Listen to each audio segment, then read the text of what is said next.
Hello guys, Radhe Radhe. स्वागत है आप सभी का मेरे न्यू ब्लॉग में। तो गाइस, आप लोग कैसे हो? आई होप बहुत अच्छे होंगे, मस्त होंगे, स्वस्थ होंगे। ठंडी से बच के रहना जरा, ठंडी आ चुकी है जैसे कि। और गाइस, बैकग्राउंड में आप लोग आवाज सुन रहे हो, भागवत हो रहा है। तो गाइस, मैं भी जा रही हूँ भागवत में और मम्मी मेरी मुझे बुला के गई है। तो आज मैं जाने वाली थी मंच पे, पर कुछ प्रॉब्लम हो गया कि हम मंच पे नहीं जा रहे हैं। मम्मी को भेजूंगी और जो लेडीज हैं समझ सकती हैं। और मेरा सपना टूट गया गाइस से। तो मैं जा रही हूँ भागवत सुनने। मैं घर पे बैठे बैठे सब कुछ मन से सुनती रहती हूँ, पर वहां जाके सुनना और सामने बैठ के उस चीज को महसूस करना मुझे बहुत ज्यादा अच्छा लगता है। और गाइस, आज सुबह है भंडारा, मतलब दोपहर तक भंडारा है। तो जिसको जिसको आना है तो प्लीज आ सकते हो। टाइम हो जाएगा, शाम तक हो जाएगा, शाम 2 बजे तक। जिसको जिसको आना है तो प्लीज प्लीज प्लीज भगवान का प्रसाद खाने के लिए, ग्रहण करने के लिए आप लोग हमारे यहाँ मतलब मंदिर पे जरूर आइए और बहुत अच्छा लगेगा। और हवन हवन भी होगा। हम तो जा रहे हैं सुनने भागवत और आप सबको भी साथ में लेके चलते हैं। तो बोलते हैं जय श्री श्याम, जय श्री राम, जय हनुमान।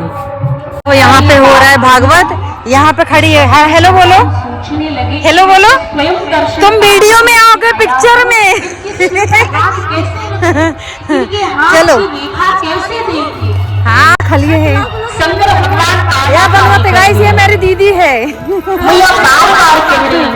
तो गाइस, मेरी दीदी बहुत अच्छी है यार। पहली बार ब्लॉग में देख रहे हो। जल्दी मैं गांव में जाती नहीं और दीदी आज पहली बार मिले। कल रात को मिली शंकर भगवान की ओर हो रहा है जब भागवत सामने से दिखाऊंगी, पीछे से नहीं।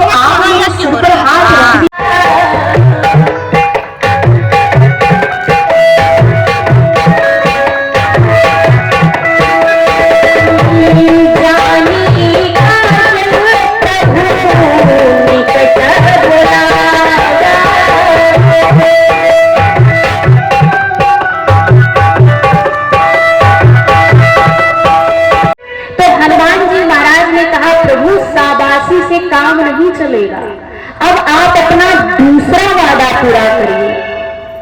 तब भगवान श्री राम अपना दूसरा वादा पूरा करते हैं। कहते हैं कि प्रभु का कपि कैसी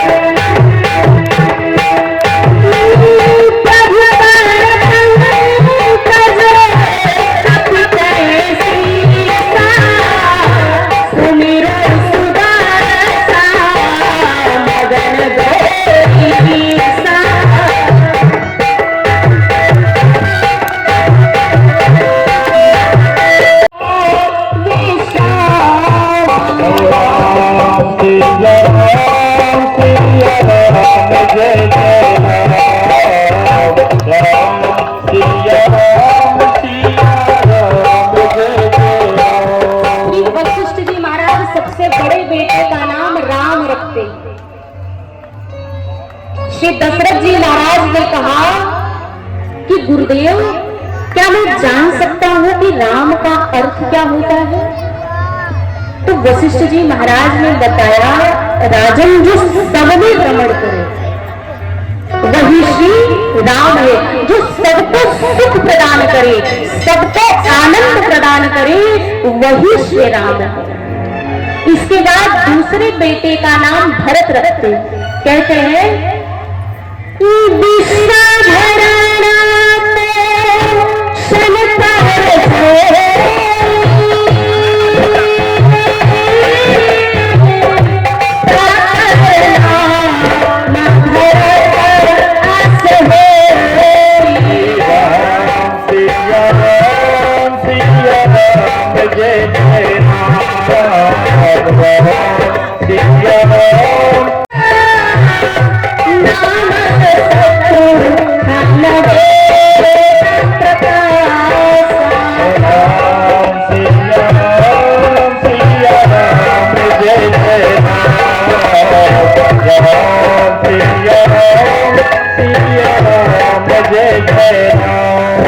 तीसरे बेटे का नाम शत्रुघ्न रखते हैं।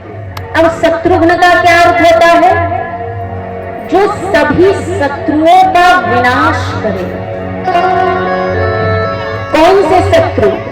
जो हमारे व्यक्तिगत शत्रु हो वो नहीं, जो हमारे ईर्ष्या जलन इन सभी शत्रुओं का विनाश के लिए आ गया। जब राम जी ने ये बात कही ना तो कौशल्या मैया बिहबल हो गई और राम जी को अपने गोद में उठा लिया और मानो बड़ा ही लाड प्यार करने लगी कौशल्या मैया राम जी को, और बड़े ही लाड प्यार के साथ मुस्कलिया पर बलिहार राघव जो बलिहार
लोगों ने अनुभव किया होगा कि इतनी छोटी सी उम्र में इन्होंने कितना परिश्रम करके शास्त्रों का ज्ञान अर्जन किया होगा। और हम लोगों को अपनी बाणी से आप्लावित किया, इन्होंने सिंचित किया, इसलिए बहुत बहुत धन्यवाद।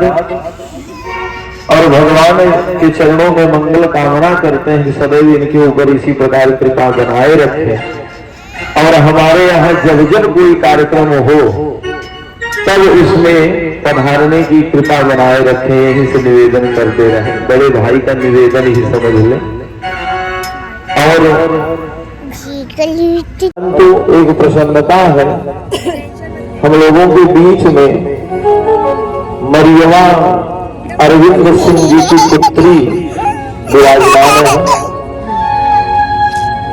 मंच पर आवे, कितना प्यार करती हूँ और वो भी अपने बाणी से एक हनुमान जी के चरणों में, एक नारायण भगवान के चरणों में एक भजन सुनाने की इच्छा उन्होंने व्यक्त की है। इतना प्यार है हमारे क्षेत्र में कम से कम माँ सरस्वती की इतनी कृपा है भाई रे, मैं इतना प्यार लेके कहाँ कि ऐसी कन्याएं माँ भगवती के स्वरूप में विराजमान है कि भगवान की विशेष कृपा है। अपने बाणी से भगवान की सेवा करके उनको प्रसन्न करें।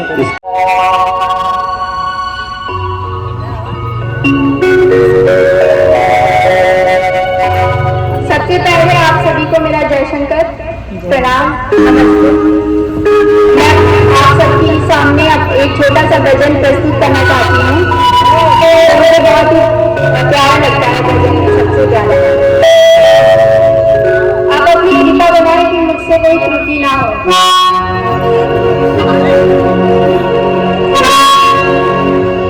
कि सीताराम सीताराम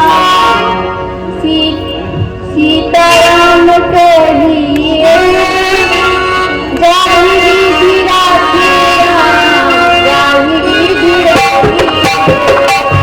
सीताराम सीताराम कहिए, जाहि विधि राखिए जाहि विधि राखिए।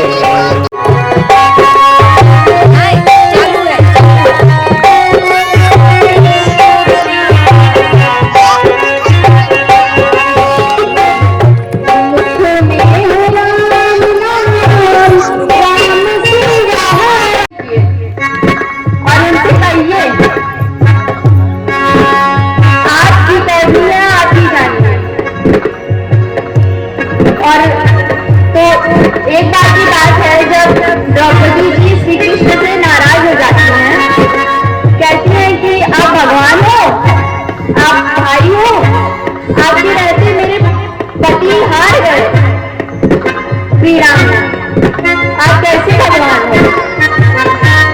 तो कृष्ण जी कहते हैं कि मेरा हे द्रौपदी, मेरा इतना बड़ा अपराध नहीं है जितना तुम क्रोध कर रही हो। तुम अपने जाओ, पांचों पतियों से पूछो, क्या जब वहां पर द्वीप क्रीड़ा हो रही थी तो क्या उन्होंने मुझे पुकारा था, मेरा स्मरण नहीं किया था एक भी बार? जब दुर्योधन ने कहा द्वीप मेरी तरफ से मेरा पासा शकुनी मामा से किया, तो क्या ये सब नहीं कह सकते थे कि हमारी तरफ से मेरा पासा मेरे श्री कृष्ण पे केंगे? उन्होंने कहा होता और तब मैं देखता कि कौन जीत जाता। उन्होंने स्मरण ही नहीं किया। तो यहाँ दिल साधक कहता है कि जिंदगी की डोर से हाथ देना मात दे, जिंदगी की डोर से हाथ देना मात दे, महलों में राखे चाहे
है प्रथम ही कहूं नाथ मति धीरा, सबसे दुर्लभ कौन शरीरा।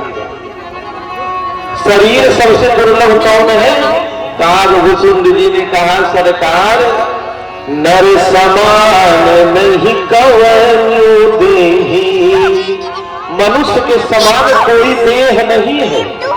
लेकिन एक पहुंच गई कुएं के पास, पानी निकालने लगी बंधुओं। कुएं के बगल से एक मार्ग निकला हुआ था, सड़क गई थी, लोग जाने लगे। अब मार्ग है तो लोग तो जाएंगे ही जाएंगे। अब उसकी ऐसी प्रवृत्ति, जितने लोग मिले उस मार्ग से निकले, उतने लोगों से पूछे कि ये बताओ कि ये नथुनी सुंदर है कि नहीं, अच्छी लग रही कि नहीं। और वो भी ऐसे नाक उठा उठा के दिखावे। पहनती की कमर में कहाँ पहनती, यही उन्हीं बड़ी महत्वपूर्ण है। क्योंकि मोक्ष का ताला खोलने की चाबी है ये मनुष्य का तन। अगर यह बीत गया बंधुओं, ये निकल गया, तो फिर केवल एक ही बात रह जाएगी, कहना होगा कुछ कर न सके, नर तन पाकर प्रभु भज न सके। जैसे घर बनाते हैं तो गिट्टी बालू सीमेंट सरिया लगता है, उसी प्रकार इस शरीर में भी लगा है। अस्थि स्तंभम स्नायुबद्धम मांस शोणित लेपितम, चर्मावनद्धम दुर्गंधम पात्रम मूत्र पुरीशयो। इसलिए आप कहीं दूसरे जगह जाइए तो किराए का घर लेना पड़ेगा, नहीं लेना पड़ेगा तो अपना घर होगा तो उसमें रहेंगे, लेकिन घर बदलना पड़ेगा। 10, 20, 50 वर्ष में कोई 50 में बदलता है, कोई 80 में बदलता है, कोई 100 में बदलता है। उसी प्रकार ये घर भी है, बदलना पड़ेगा। और गीतानंद जी कहते थे आएगी नोटिस जमानत न होगी, पल्ले में गए कुछ अमानत न होगी, इसका किराया भी भरना पड़ेगा, काया कुटी खाली करना पड़ेगा। इसलिए जाने से पहले कुछ धन अर्जित कर लीजिए, कुछ धन इकट्ठा कर लीजिए जिसको लेकर यहां से जा सके। कौन सा धन? एक दिन हमने आपसे बताया था। कौन सा धन? राम नाम कृष्ण नाम का धन। लेकिन एक बात बता दे, सोना चांदी रुपया पैसा चवन्नी अठन्नी रुपया तो बहुत सारे संसार के लोग इकट्ठा कर लेते हैं, लेकिन पैसे की माला सब लोग पहनते हैं, लेकिन राम नाम की माला पहनने में बड़ी कठिनाई आती है। कोई बिरला ही पहनता है, कोई बिरला ही राम नाम का माला जपता है। और जो जिसने अपने जीवन में राम नाम की माला जपी, उसको कुछ न कुछ मिला। मैं पूछ बन करके चलूंगी, मैं इसी पूछ में रहूंगी। अच्छा, संसार के लोग पूछ से ही परेशान है। एक बात आपको बता दें, हनुमान जी की पूछ से रावण को भी दिक्कत हुई, तभी तो पूछ में आग लगवाया। आदमी कहते हैं कि हमारी कोई पूछ नहीं है। 80 साल का बूढ़ा कहीं घर के पास बैठा हो उदास, और उससे पूछिए दादाजी क्यों आप उदास हैं? क्या करें, घर में कोई पूछ नहीं है। अपनी अपनी पूछ को लेकर सारे लोग परेशान हैं। हनुमान जी की पूछ से रावण को दिक्कत थी। अच्छा, पार्वती जी पूछ में क्यों गई?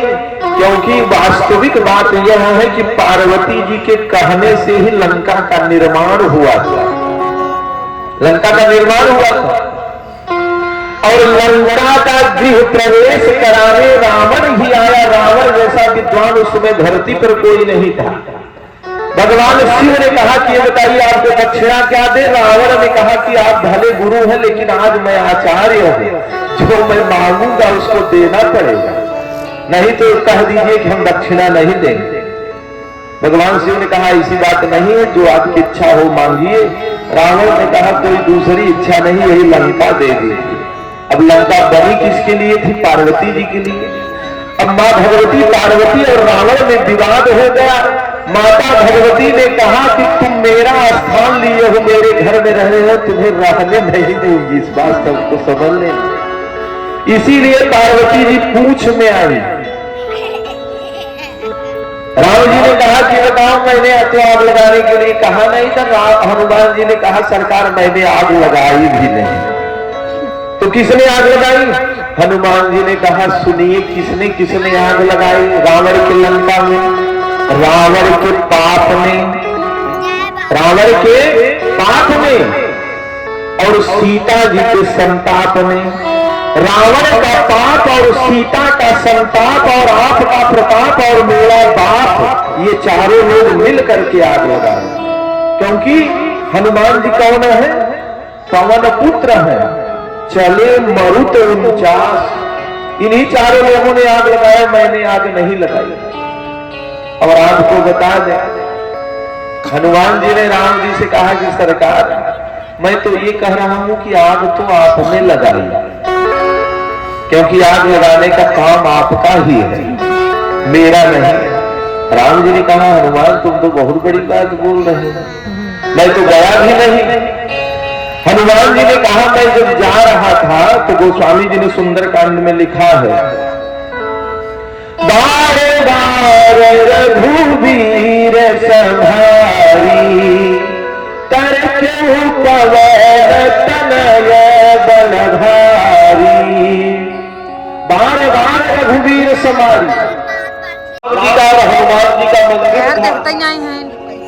राम जी के पुजारी मिले, उन्होंने कहा कि सेठ जी 1 किलो लड्डू ले आओ, चढ़ाओ, पत्नी मिल जाएगा। सेठ जी गए लड्डू खरीदे और खरीद कर लेकर जाने लगे। जब तो हनुमान जी के पुजारी जी ने कहा कि बताओ कहाँ जा रहे हो लड्डू लेकर? तो उन्होंने कहा कि जा रहे राम जी को चढ़ाने। क्यों? क्योंकि पत्नी खो गई। हनुमान जी के पुजारी जी ने कहा वो अपनी पत्नी तो स्वयं नहीं ढूंढ पाए, तुम्हारी क्या ढूंढे, ले आओ इधर चढ़ाओ लड्डू। और लड्डू जब हनुमान जी को सेठ जी ने चढ़ाया तो तुम ऐसा करो कि जाकर कह दो कि सेठ जी मर गए, लेकिन चवन्नी नहीं दे सकता। अब पत्नी रोने लगी। उसने कहा कि तुम इतने बड़े धरती कंजूस हो कि महाराज एक चवन्नी नहीं दे सकते। डांटने लगा कि नहीं जाकर तुरंत कहो। अब महाराज गई झूठा मूठा को बना करके रोते हुए सेठ जी पधार गए। भगवान ने कहा माता जी आप अकेले क्या करेंगे, क्योंकि एक आदमी को उठाने के लिए 4 लोगों की आवश्यकता होती है। आपके बच्चे यहाँ नहीं, मैं गांव वालों को बुला कर ले आता। अमित रूप प्रगटे ही काला, हजारों रूप में प्रकट हो गए। पूरे गांव में बता दिए कि सेठ मर गया, चलो श्मशान चलना है। सारे गांव वासी आ गए। अब महाराज तखत से उतार कर नीचे उतार लिए और वो भी प्राण खींच कर एकदम सन्न पड़ा है, चवन्नी नहीं दे दूंगा, मरने को तैयार। लेकिन भगवान भी भगवान तो भगवान ही है। भगवान ने उतरवा दिया उसको। अब बांस काटा गया, चिट्ठी बनाई गई, लोग रस्सी भरने लगे उसको। और जैसे मृत शरीर का संस्कार किया जाता, स्नान कराया गया, घी का लेप लगाया गया, कफन बिछाया गया तिगथी पर, उठाकर उसी तिगथी पर भगवान लिखवा दिए। अब पत्नी रो रही है कि मरे नहीं, नाटक किए हैं। भगवान ने कहा कि तुम लोग अपना कार्य करो। जिनके घर में ऐसा हो जाता है, किसी का निधन हो जाता है, लोग प्रेम बस ऐसा बोलते हैं, तुम तो अपना काम करो। सेठ ने कहा मर जाना स्वीकार करूंगा, परंतु देना नहीं। आज समझ लो किससे पाला पड़ा है। भगवान ने कसवा दिया चिट्ठी पर। अब वो रो रही तिलक 4 माताएं उसको सांत्वना दे रही कि जीवन की यही गति है, वो ये मत आज। वो तो जान रही कि नाटक किए हैं। 4 लोग कांधे पर उठा लिए, राम नाम सत्य है, गोपाल नाम सत्य है। भगवान लेकर श्मशान घाट बगीचे में पहुंचे, चिता लगाई गई। तो हमारे शास्त्रों का यह नियम है, जिनके घर में कोई न हो तो पड़ा रहे तो अपने पुरोहित या ब्राह्मण के हाथ से अग्निदान करा दीजिए, तो उसका उद्धार हो जाता है। अब उनके बच्चे नहीं थे, भगवान ने कहा मैं ही आग लगाऊंगा। मैं तीर्थराज का पंडा हूँ। चिता बनाई गई, लेटाया गया उनको, बता करके महाराज भगवान आग लिए हाथ में, और जब लगाने को तैयार हुए, आगे बढ़े, तो भगवान को दया आ गई, क्योंकि अपार करुणा सिंधु भगवान भक्त तत्पर। भगवान सोचने लगे चवन्नी के लिए प्राण त्याग देगा, इसलिए मैं इसको बता ही दूं कि मैं भगवान हूं। भगवान ने कान में धीरे से कहा कि सेठ मैं भगवान हूं। सेठ ने आंख खोल कर देखा तो थे तो भगवान ही, लेकिन पंडा का रूप था। पुनः आंख बंद कर लिया कि बहकार कर लेना चाहते हैं, झूठ बोल रहे हैं। अब महाराज जैसे आंख बंद किया तो भगवान को हंसी आ गई। श्रीमद दीर्घ चतुर्बाहुं तप्त कांचन कुंडलम, चतुर्भुज रूप में शंख चक्र गदा पद्म लेकर पीतांबर को फहराते हुए प्रकट हो गए। भगवान ने कहा सेठ, आज तक सबके भक्ति पूजा पाठ यज्ञ अनुष्ठान तीर्थ सेवा व्रत के ऊपर प्रसन्न होता था, आज तेरे कंजूसी पर प्रसन्न हूं। जो मांगना है सो मांग ले, जो मांगना हो। सेठ उठ करके बैठा। सेठ ने कहा सरकार, आपका ही दिया हुआ सब कुछ है, अगर कुछ देना चाहते हैं तो वही चवन्नियां छोड़ दीजिए, और मैं कुछ नहीं चाहता। तो महाराज भगवान मुस्कुराने लगे। भगवान ने कहा कि दरिद्रों की, कंजूसों की कभी गति नहीं होती, मुक्ति नहीं होती, लेकिन तूने मेरा दर्शन कर लिया है, इसलिए आज धरती का पहला कंजूस तू ही है जिसका मोक्ष होगा। अपने कंजूसी पर सेठ ने भगवान का दर्शन कर लिया, लेकिन इस कलिकाल में कंजूसी पर दर्शन होने वाला नहीं है, इसको भी आप जान लीजिए। कहने का तात्पर्य है बंधुओं की दान करना चाहिए, बात सत्य है, सामर्थ्य के अनुसार, लेकिन योग्य स्थान पर दान करना चाहिए। अब हमसे उन्होंने प्रश्न किया था, इसलिए बता दिए। ऐसा नहीं है कि यहाँ पर दान नहीं प्राप्त हुआ, आप लोगों के सहयोग से ही यज्ञ यहाँ पर संपूर्णता तक पहुंची हुई है। और निवेदन यह है,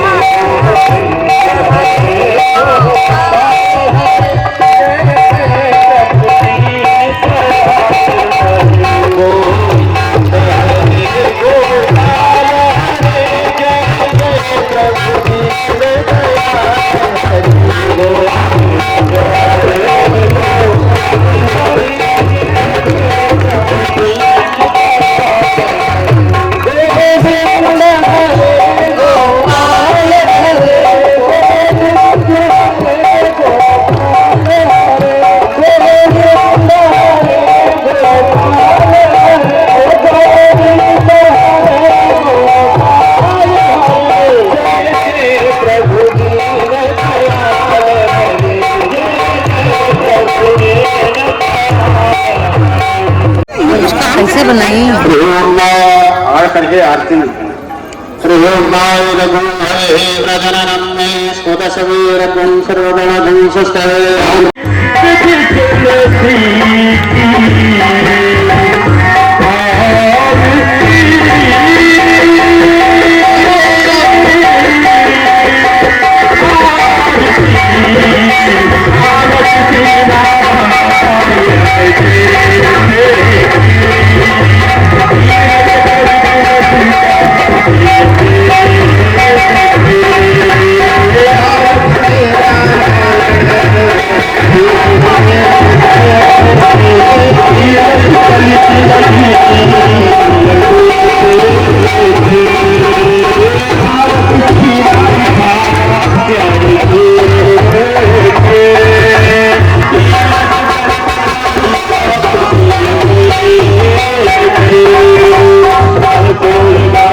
श्री सीताराम जी कह रहे हैं,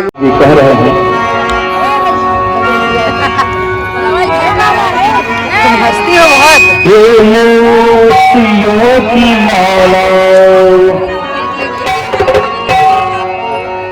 ये मोतियों की माला मेरे काम की नहीं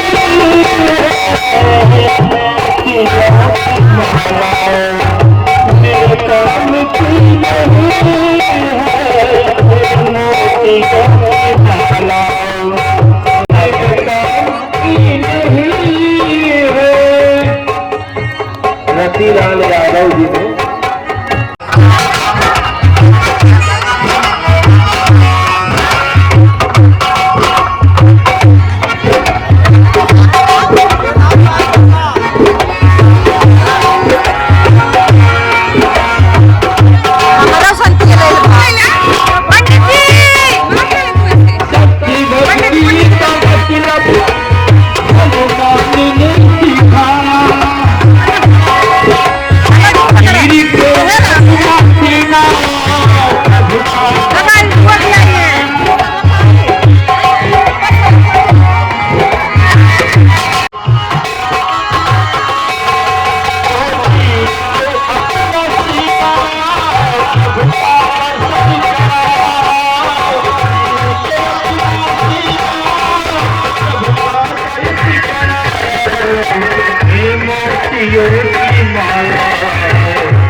इस यहाँ पे मेरी बुआ भी आ गई है, जैसे कि आप लोग देख सकते हो गौर से।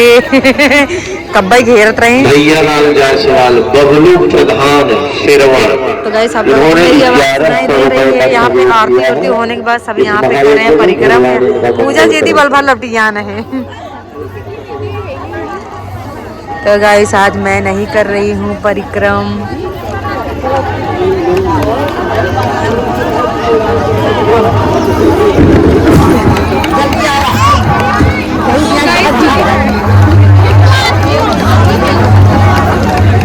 ए बुआ, बुआ बैठ जा जब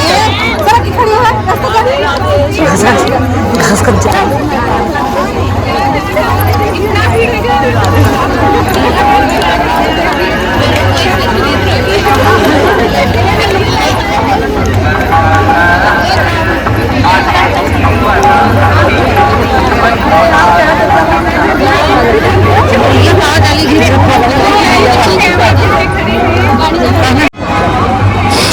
अफलातून सोई गई हो।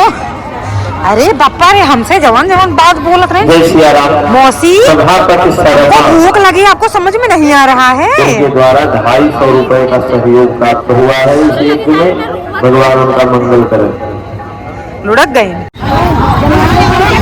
भोग दे दे, भोग दे ले दीदी। चलो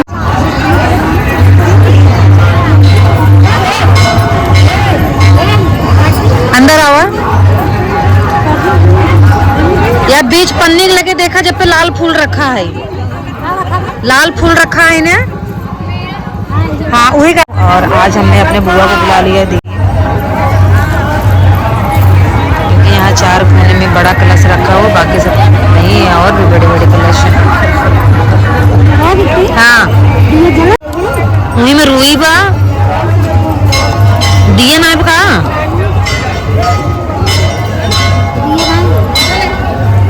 मम्मी दिया घर पे ही भूल गई।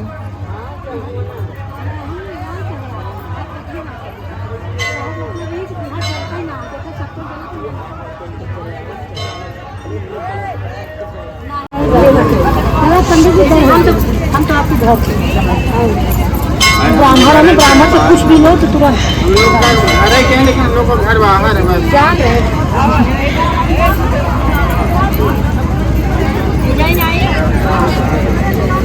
तेलवा ढक्कनवा बंद करना, गिर जाए। हाँ ढक्कनवा बंद करना, गिर जाए। बातें हुई मैं पन्नी में। हाँ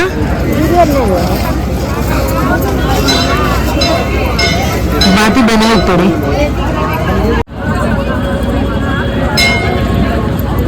चलो चलो से कहाँ का हेरा था।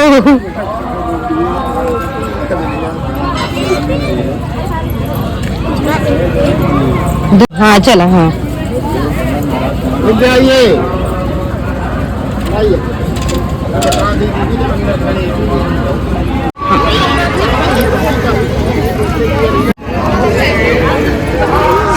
चलो माता कहाँ गई हाँ? किधर गए हम ऊपर ना जा सके माता नहीं फिर भी वो मंच है ऊपर जो ना भागवत रखा है अच्छा नहीं लगा हो गया भागवत और कल है भंडारा पीछे आ रही है मम्मी अच्छा बब्बा भी लगती है आनंद आगे है बब्बा पीछे है मम्मी उनके पीछे है बुआ और हमको कुछ दिखाई नहीं दे रहा क्योंकि हमारी आंखों पे जल रहा है फलेस ऐसे झुक झुक के चल रहा है। तो गाइस बहुत अच्छा लगा 5-6 दिन थे बहुत ज़्यादा ही अच्छा लगा ऐसा लगा कि हाँ मेरे गांव में कुछ हो रहा है पहली बार भागवत हुआ है और महाज्ञ यज्ञ था यहाँ पे। तो हे गाइस हमारे पीछे देख रहे हो ये हमारे गांव के भाई लोग हैं ये लोग गिर जा रहे हैं वीडियो में आए कहीं हम गिर जाए कहाँ हमारे नीचे कुछ दिखा गड़वा उठा उठा पटक पटक चलता है। हे अनुज कैसा लगा अपने गांव में? बहुत अच्छा लगा गाइस हमारे गांव में पहली बार ये महायज्ञ हुआ है बहुत अच्छा लगा इतना ज़्यादा अच्छा लगा ऐसा लग रहा कि हमेशा होता है रे। तो कल है भंडारा भुलाई जाते जाए कि मैं कौनी कहीं हम चली जाते कौनी कहीं। तो गाइस मेरा वीडियो आज आप लोगों को कैसा लगा ये तो बोलने वाली बात है नहीं कि कैसा लगेगा क्योंकि ये भागवत था तो सबको अच्छा ही लगेगा और मिलते हैं नेक्स्ट ब्लॉग में तब तक लिए बाय बाय राधे राधे।